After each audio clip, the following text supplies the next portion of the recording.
Second video, I'm trying to show you how I would finish this painting up, what adjustments I would make, etc.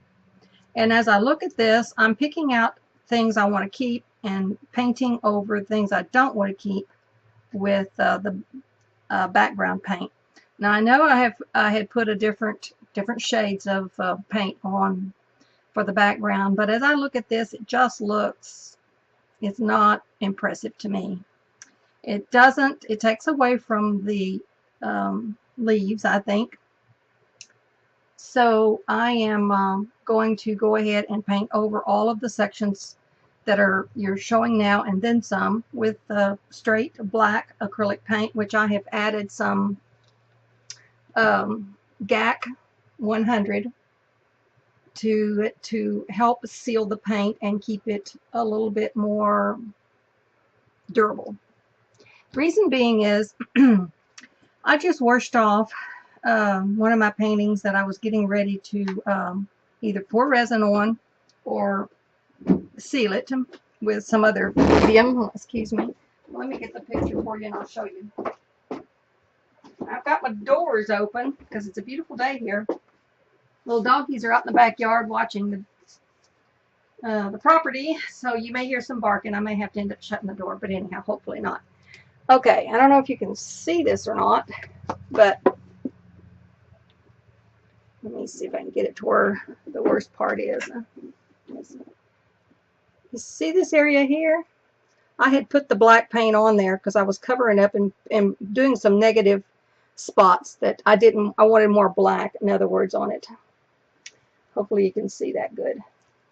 You see how that underpainting came through when I washed it with the Dawn soap to get the residue of the silicone off?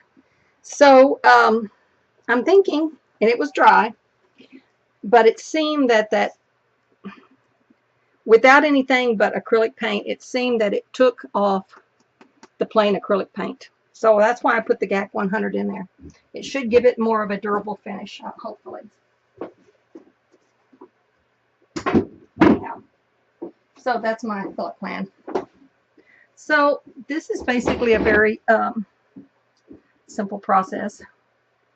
I'm not going to video the whole thing because it will become rather boring, I'm sure. But I'm going to show you the general gist of what I do to finish it up.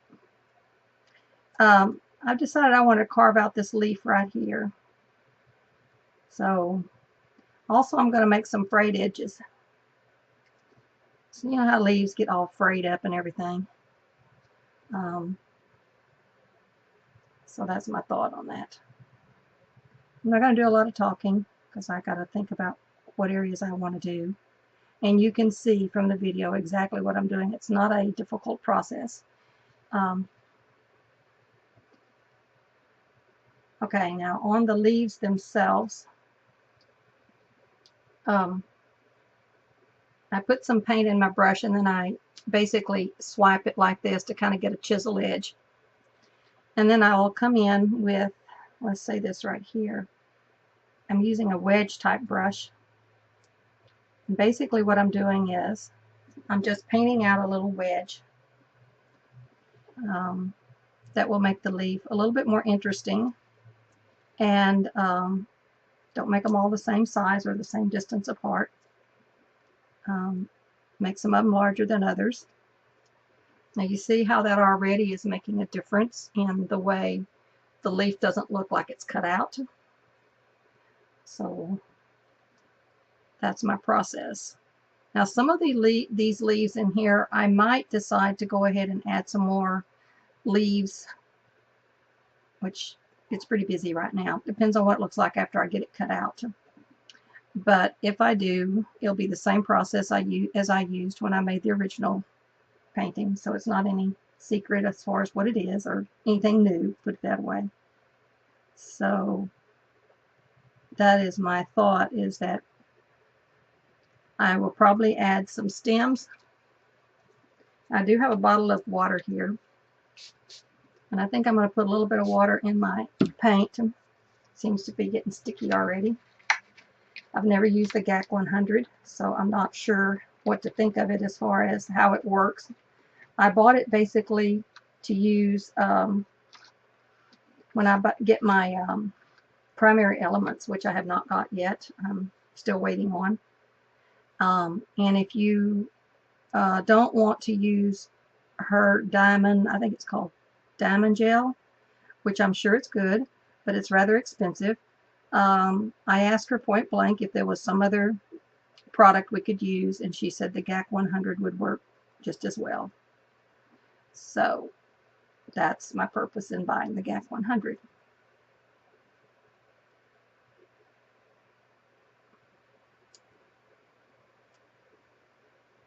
You see how simple this is? It's not hard, but it makes all the difference in the world in your finished painting.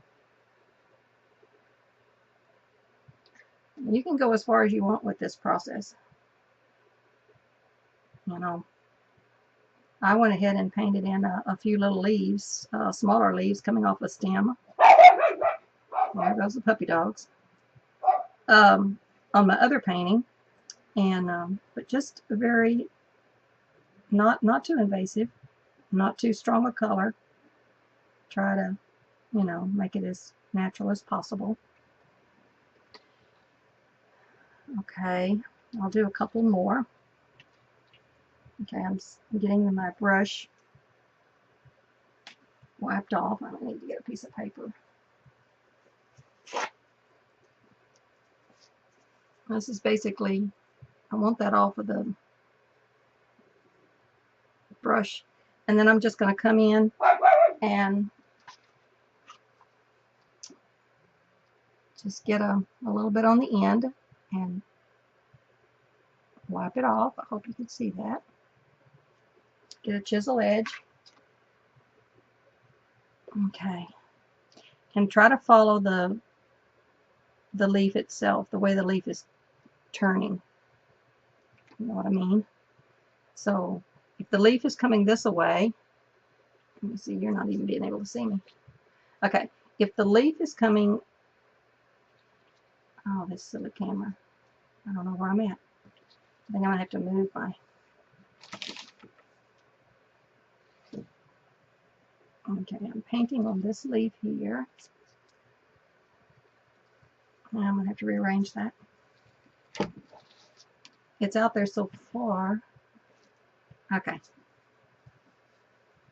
Now I think you can see me. Okay, sorry for that. So if the leaf is coming this way with the swipe, then I would want to follow the contour of the leaf. In other words, I wouldn't make the wedge going up this way. I'd make it more at this angle here where you could see that that would be a general split in the leaf. Okay, and since this side of the leaf over here is on top of this leaf, I'm not going to do anything. I'm only going to adjust the leaf where it's over the black area. And if I want to cut out an area with some, like this has a stem in it and there was already some paint there, so that's why I cut that out to show a stem. All right. Now, for the larger areas, I would just come in and really get it on there with a larger brush, such as this size brush here. Like this area here. I'm going to put more water in it. Doesn't seem to be as. And I'm also going to go around the sides with the black. And this brush works well for that purpose. And if you're sure of yourself, you could go ahead and use the a bigger brush all the way around, but I'm not real steady with my hand. I feel like it makes me think about shaking if I do it that with a big brush. I guess I get freaked out. I don't know. Anyhow, that's the deal on that. So that's why I'm using a smaller brush for the up close and personal part of the video.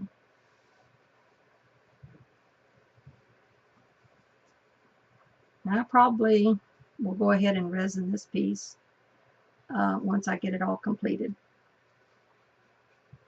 so that the sides and everything are really smooth and more like glass, which is what I have in mind. I do have the bottom of it taped with some painter's tape, so I don't have to worry about getting paint on this or resin once I pour it. So I figured kill two birds with one stone. Now on this part here, I'm going to get the most of it with the big brush, and then I'll come back in and finish it off with the small one. That way it saves a bit of time. And if you get over the edge a little bit, it doesn't hurt.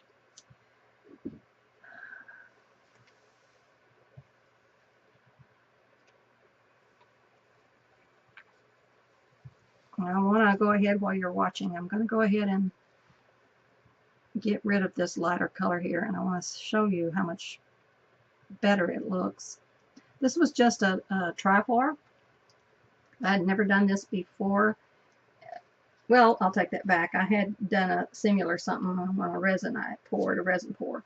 But truthfully, after I looked at it for a while, I decided I really didn't like it all that much. That the plain, stark white or black really is more dramatic and allows the colors and the sails and everything to shine, which is what we're doing here.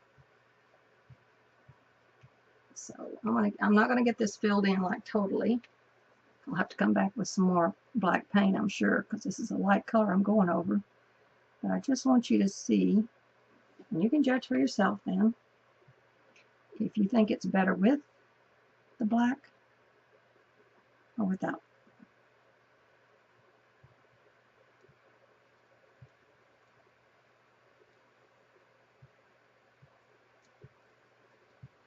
You can even shape your leaves if you wanted to.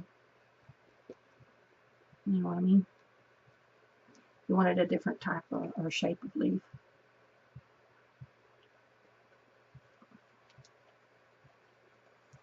I'll have to say that this is covering really well with that GAC in there.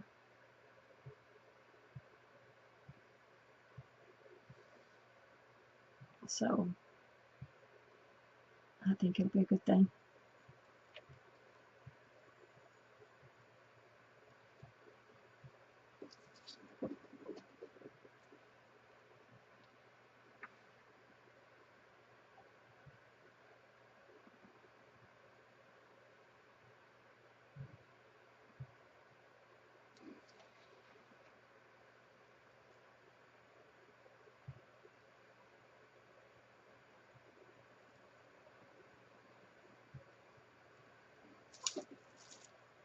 All right. I think that pretty well gives you a good idea of the difference and how much better it looks with the black rather than this lighter color. So that's my game plan. When I finish this up, I'll take pictures of it, and you may see more leaves. Again, you may see less leaves. I don't know yet, but like I said, that's neither here nor there. So I hope that helps you to see how simple it is to finish this up and really make it sparkle and shine, and hope you enjoyed it. So until I see you again, I appreciate you coming and spending some time with me and taking time to look at my videos, and hopefully putting a like if you enjoyed it, and please subscribe so I will know that there's actually someone out there that likes my videos and wants me to continue with it. I think it's really beneficial for me just to, when I do a technique, sometimes I just do it, and I think all artists are this way. They do it, and at the moment they make a decision on something to do and how to handle a certain situation, and then when they go back and they try to do the same technique again, they forget, or I may forget exactly how I accomplished that technique, how I got that look. So for me, this has been a really good beneficial thing to do, to video my process. And I'm hoping that if you decide you would like to try one of these processes, then you will have the video to go back and watch and help you along your path, your artistic path. Okay, very good. I'm going to say goodbye for now. This is Barbie. See you in the next video. Bye-bye.